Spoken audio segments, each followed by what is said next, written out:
ትላንትና እንግዲህ ሰርጉን ስንጠብቅ የነ ኪራና የጽናትን ሰርግ ስንጠብቅ ግን እናትየው በድንገት እንግዲህ አረፉ ማለት ነው። ግን እንደዛ መሆን አልነበረበትም ማለት የልጃቸውን ሰርግ አይተው በቃ ከዛ በኋላ ከድራማው ቢወጡ ይሻል ነበረ። ሞቶ ለማለት እንኳን ይከብዳል። ያልሞተን ሰው ሞተ ለማለት አይከብድም። ግን ደግሞ እንደዛ መሆን አልነበረበትም እውነት ለመናገር ማለት ነው። የምር ማለት በቃ የልጇን ሰርግ አይታ ከዛ በኋላ ነበር መሆን ያለበት። ግን እሷ ወዲያው እሱ ሲጨቃጨቅና ሲጮህ ነው ጽናትን በጥፊ ሲመታት ምናምን ነገር እሷን ተዋት እኛንን ዝም በይ ያልናት ምናምን አለች እና በዛው ወደ ኋላ ወደቀች ማለት ነው። እንደዛ መሆን አልነበረበትም። ተሳስታችኋል። ምክንያቱም የኪራን ሰርግ አይታ ከዛ በኋላ ነበር። ግን እንግዲህ አልተሳካም ማለት ነው በሚያሳዝን ሁኔታ። እሱም ልጄን አደራ ጽናቴ ልጄን አደራ በቃ ዶክተሮቹ ይሄ የመጨረሻሽ ነው ብለውኛል። ስለዚህ ልጄን አደራ ላንቺ ሰጥቼዋለሁ እንደናት ተንከባከቢው እያለች እንግዲህ እትዬ ለምን መጣሽ? እኛ እኮ ወይንም ደግሞ እዛ መተን እንጠይቅሽ ነበር አንቺ ለምን መጣሽ አለቻት ማለት ነው። አይ በቃ ልጄን ማየት ስላለብኝ መጥቼ ምናምን አለች ማለት ነው። ኪራ ለካ ተለጥፈው እያዳመጠ ነበረ።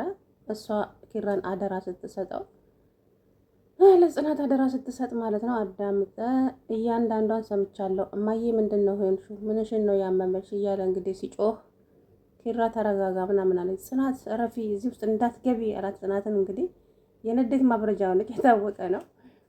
እንግዲህ እናትየዋ እንደዚህ ደው ሶፋ ላይ ድፍት ብላ እማ ንገሪኝ ምንድን ነው ሲላት የፈራሁት ቀን ደረሰ አለች ማለት ነው። እንግዲህ ከዛም አባትየው መጣና ምንድነው የምትጮሁት? ምንድነው የምትጨቃጨቁት? አለ። ምንድነው እማዬ የሆነችው? ሲጀመር እኮ ሰርጉ በ3 ቀን ይሁን ስትል የሆነ እየተጠራጠርኩት ነገር ነበረ አልተዋጠልኝም እያለ እንግዲህ ኪራ አባቱ ላይ እየጮኸበት ነበረ። ኪራ ተረጋጋ፣ እናትህ የጭንቅላት ካንሰር ታማሚ ናት። 3 ዓመት ሙሉ ስትሰቃይ ነበረ። ነገር ግን ደግሞ ላንተ ብላ ነው ይሄ ሁሉ ያደረገችው። ላንተ ብላ ምን ማለት ነው? ይሄ ልጅ እኮ እናቱ ህመሟን ቢሰማ ቢያንስ ከጎኗ ይሆናል፣ ይንከባከባታል። እኔ እኮ ሰው ከሞተ በኋላ አሰላሙ አለይኩም ወራህመቱላሂ ወበረካቱ። ውድና የተከበራችሁ የቻናል ቤተሰቦች እንዴት ናችሁ? እኔ ያለው አልሐምዱሊላህ። እንግዲህ ኪራን ትናንትና ያሳዝናል የእውነት ለድራማም ቢሆን እናት አትሙት ማለት ነው። እናት እኛ እንዳልነው ቢሆንማ ዘላለም ብትኖርልን ብለን እንመኛለን። ግን አይደለም እኛ ያልነው ሳይሆን አላህ ያጻፈው ነው የሚሆነውና በፈጣሪ ስራ ደግሞ እኛ መግባት አንችልም። ግን ደግሞ የምትወዱትን ሰው ዘላለም ቢኖርልኝ ብላችሁ ትመኛላችሁ።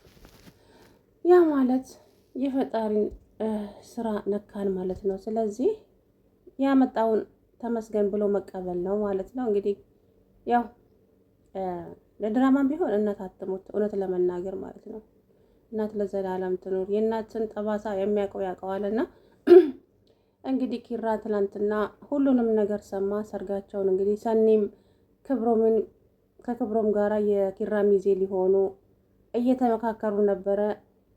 ክብሮምን ለምን ሚዜ አታደርገውም ለሰኒ ጥንድ ይሆናል እያሉ እየተሳሳቁ ያለ እንግዲህ በዛው መሀል እናቱ መጣች። ሁሉም ነገር ተበለሻሸ ማለት ነው።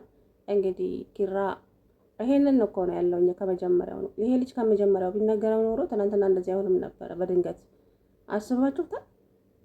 ግን እንደዚህ አለ እንዴ? እኔ የሚገርመኝ ነገር እኮ የሰው ልጅ አንዳንድ ጊዜ መታመሙን አይደበቅም ማለት ሄዳችሁ ታዩታላችሁ፣ ትንከባከቡታላችሁ፣ ምን እንደሚፈልግ ምን እንደ በቃ አለ አይደለ ብዙ ነገር።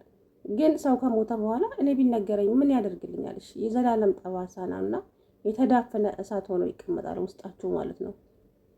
እናም ኪራም እንግዲህ ከመጀመሪያው ቢነገረው ኖሮ ሁላችሁም አስመሳዮች ናችሁ አለ ማለት ነው። ኪራ በቃ እንደዚህ አትሆን አንተ ተረጋጋ ምናምን ስትለው ጽናት አንቺ ዝም በይ አለና በጥፊ ድርግም አደረገባት ማለት ነው። የሷ ፊት እንደሆነ ጥፊ ለምዷል።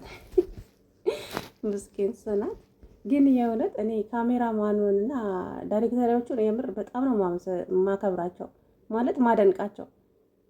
በቃ እንደዚህ ተጨንቀው ተጠበው ትዕግስት ኖሯቸው እንደዚህ ሲቀርጹ በፈጣሪ አስባችሁታል?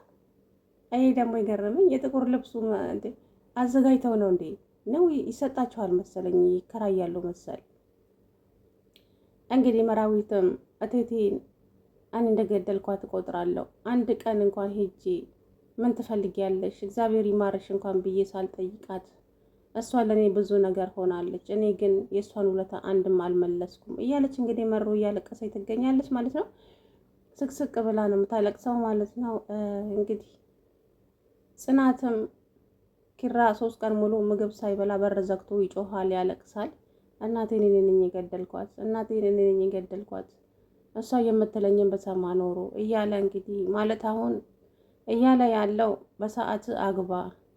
እናቶች እንዲህ ናቸው፣ ወላጆች ማጠቃላይ እንዲህ ነው የሚሉት ማለት ነውና በህይወት እያለን የልጅ ልጅ ማየት ይፈልጋሉ።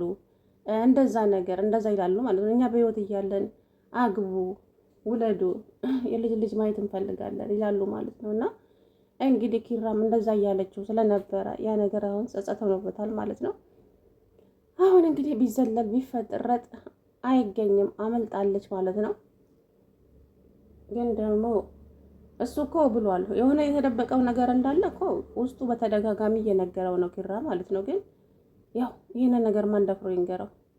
ጽናት እኮ ላንተ ብላ ነው ይህ ሁሉ ያደረገችው። ግን ደግሞ የቤተሰቦችን ትዕዛዝ ለማክበር ብላ ነው። ለእኔም ራሱ በስንት መከራ ተጨንቃ ተጠባ መሰለ የነገረችን። ግን ደግሞ እኔ ምን ብዬ ልንገርህ ይህንን አስደንጋጭ ነገር? እባክህ ኪራ፣ ጽናት በጣም እንትን እያለች ነው ስላንተ እባክህን ሲል በጣም እንዳስጨነቅኳት አውቃለሁ። ግን ደግሞ መደበቃችሁ መፍትሄ አይሆንም። ብቻ ሁሉም ነገር አልፏል እያለ እንግዲህ ኪራ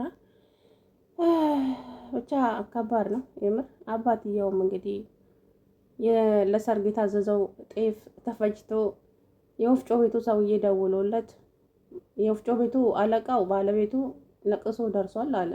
ግን እነኚህ ሰራተኞቹ ደውለው እህሉ ደርሷል ምናምን ተፈጭቷል ሲለው ስፈርና ሽጠው መዝና ሽጠው እያለ ተናዶ ስልክ ዘጋበት ማለት ነው። እንግዲህ ለሰርግ የተዳገሰውም ቀረ፣ ሁሉም ነገር ቀረ። የኪራም አባት እንግዲህ ልጄ እኔን ሲያይ ሁሉን ነገር ይብስበታል፣ ስለዚህ እኔ ከፊቱ ዞር ማለት አለብኝ፣ እኔም ወደ ስራዬ መመለስ አለብኝ፣ ራሴን በስራ ቢዚ ማድረግ አለብኝ እያሉ እንግዲህ ወደ ስራቸው ተመልሰዋል ማለት ነው።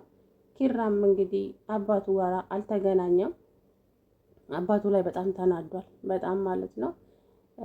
ግን እንደኔ ሴትይቱ ቶሎ አሁን የልጇን ሰርግ አይታ ነበረ መሞት የነበረባት ልበል እንጂ ፈጣሪ ይቅር ይበለኝ። እንደው ለድራማም ቢሆን ሰው አይሞት ማለት ነው በእውነት። ግን ድራማው ማለት እሷ እንግዲህ ጉልበቷን ስሞ ጽናትና ኪራ የእናትና አባታቸውን ጉልበት ስመው ከዛ በኋላ ይሄ ነገር ተከሰተ ማለት ነው። በአንዴ ደስታ ወደ አዘን ተቀየረ የሚባለው ነገር እኮ እውነት ነው። በእውነት ሰርግና ሞት አንድ ነው የሚባለው ጉድ አየሁት ማለት ነው በእነ ኪራ። እንግዲህ ኪራዬ አብሽሪ፣ እናት አትሙት፣ እናት ለዘላለም ትኖር። በእናት መቀለድም ጥሩ አይደለም። ብቻ ከባድ ነው።